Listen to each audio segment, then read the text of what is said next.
खाद्य सुरक्षा योजना की घोषणा हुई नहीं कि फॉर्म पहले आ गए। अब ये फॉर्म वाकई काम करेगा क्या? इस फॉर्म से वाकई लोग खाद्य सुरक्षा योजना में जुड़ सकेंगे? चलिए बात करते हैं। अब आपकी जो मर्जी, आप जो चाहें करें, आप अपने हिसाब से फॉर्म भरवाएं, जहां सबमिट करना है करें। लेकिन मेरा ओपिनियन यहाँ पर मैं बताना चाहता हूँ, मेरा ओपिनियन ये है कि इस फॉर्म से मेरे हिसाब से कोई भी व्यक्ति खाद्य सुरक्षा में नहीं जुड़ पाएगा। क्योंकि खाद्य सुरक्षा में जुड़ना अगर इतना आसान होता कि एक फॉर्म पे डायरेक्ट भरो थोड़ा सा नाम वगैरह और मैं खाद्य सुरक्षा का पात्र हूं, और किसी भी कर्मचारी के पास सबमिट कर दो और उसके बाद आप खाद्य सुरक्षा में शामिल हो जाओगे, तो भैया ऐसा कदापि नहीं होगा। सबसे पहले यहाँ पर मैं आप सभी को बता देना चाहता हूँ, खाद्य सुरक्षा में जुड़ने के लिए कई स्टेप पास करने होते हैं। आपको पटवारी के पास जाना होता है, वो आपकी ज़मीन का ब्यौरा देता है कि इसके पास इतनी 1-2 एकड़ से ज़्यादा ज़मीन नहीं है। और फिर ग्राम विकास अधिकारी आपके आर्थिक हालातों की वहाँ पर सूचना देता है और मनरेगा संबंधी रिपोर्ट भी करता है। और अगर सरपंच है तो वो आपको आइडेंटिफाई करता है कि हाँ ये व्यक्ति वैलिड है और यहाँ पर रह रहा है, इतने वर्षों से मैं जानता हूँ वगैरह वगैरह। तो वो सारे स्टेप आपको कंप्लीट करने होते हैं। उसके बाद आप फॉर्म ऑनलाइन करते हैं और संबंधित दस्तावेज आपको देना होता है कि हाँ आप पेंशनर है, या फिर आपने मनरेगा में 100 दिन कंप्लीट किए हैं, या फिर कोई और वहाँ पर संबंधित डॉक्यूमेंट देना पड़ता है।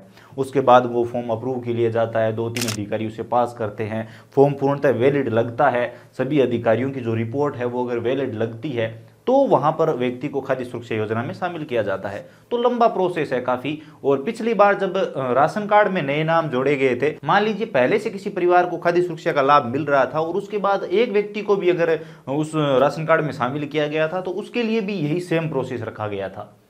तो यहाँ पर किसी एक फॉर्म से डायरेक्ट भर के, जिस पर किसी के हस्ताक्षर नहीं है, और डायरेक्ट एक एप्लीकेशन की तरह लिखा और किसी को दिया और उसके बाद खाद्य सुरक्षा में शामिल हो गए, तो मेरे हिसाब से तो ये फॉर्म कोई मतलब का नहीं है। बाकी मैं यहाँ पर आपको बता दूं, विकसित भारत संकल्प यात्रा में इस फॉर्म का यूज हो रहा है और विकसित भारत संकल्प यात्रा वाला कैंप कल हमारे गाँव में भी था और बहुत ही जल्द आपके क्षेत्र गाँव कस्बे में भी ये कैंप लगने वाला है। इस कैंप में सभी डिपार्टमेंट के कर्मचारी आते हैं और लगभग सभी योजनाओं पर काम चलता है। तो भैया मेरे हिसाब से तो कोई मतलब नहीं है फॉर्म देने का।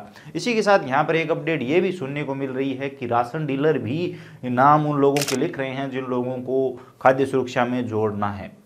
यानी कि राशन कार्डों में जो नए नाम जोड़ने हैं, जिससे किसी को खाद्य सुरक्षा का पहले से लाभ मिल रहा है और अगर किसी नए व्यक्ति को जोड़ना है तो उसका नाम वगैरह लिखा जा रहा है। तो यहाँ पर अभी कोई ऑफिशियल अपडेट नहीं है और अभी ये काम शुरू नहीं हुआ है। सिर्फ यहाँ पर एक न्यूज़ प्रकाशित हुई है और कुछ न्यूज़ वेबसाइटों पर ये न्यूज़ लिखी गई है कि सरकार चुनाव के लिए ये कर सकती है ताकि चुनाव में उन्हें अच्छा फीडबैक मिले, जनता को भी लाभ हो। तो ऐसा हो सकता है। बाकी अभी इसको लेकर कोई ऑफिशियल अपडेट नहीं है। ये फॉर्म वगैरह एक एप्लीकेशन है।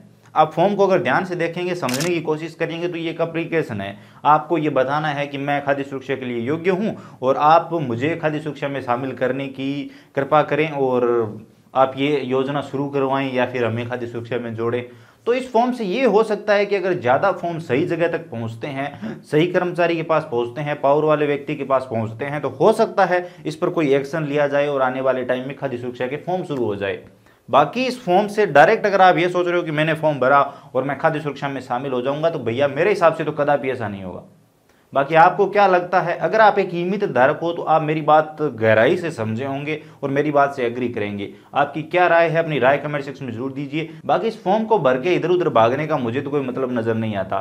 बाकी आप अपनी राय कमेंट सेक्शन में जरूर दीजिए। अगर एक नियमित धारक हो या फिर आमजन भी हो तो आप अपनी राय लिखिए। आपको क्या लगता है, क्या इस फॉर्म से खाद्य सुरक्षा में जुड़ा जा सकता है? खाद्य सुरक्षा वाले प्रोसेस से अगर कोई भी नियमित धारक गुजरा है, जिन्होंने खाद्य सुरक्षा के फॉर्म देखे हैं या फिर भरे हैं, तो वो मेरी बात अच्छे से समझेंगे। तो आज की वीडियो में बस इतना ही। मुझे यही बताना था कि मुझे ये फॉर्म वैलिड नहीं लगता। बाकी आप चाहें तो इस फॉर्म का यूज कर सकते हैं और आपके क्षेत्र में भी जब ये विकसित भारत संकल्प यात्रा वाला कैंप लगे तो आप इस फॉर्म को उपयोग में ले सकते हैं। आई होप आप समझ गए होंगे, वीडियो इन्फॉर्मेटिव लगा होगा। वीडियो पसंद आया तो लाइक करिए, अपने दोस्तों के साथ शेयर करिए। चैनल पर नए हो तो सब्सक्राइब करके बेल आइकन प्रेस कर लीजिए और अपनी राय जरूर दीजिए ताकि आने वाले सभी वीडियो आप सबसे पहले देख पाएं, अगर आप बेल आइकन प्रेस करते हैं, चैनल को सब्सक्राइब करते हैं। तो चलिए मिलते हैं अगले वीडियो में किसी नई अपडेट के साथ।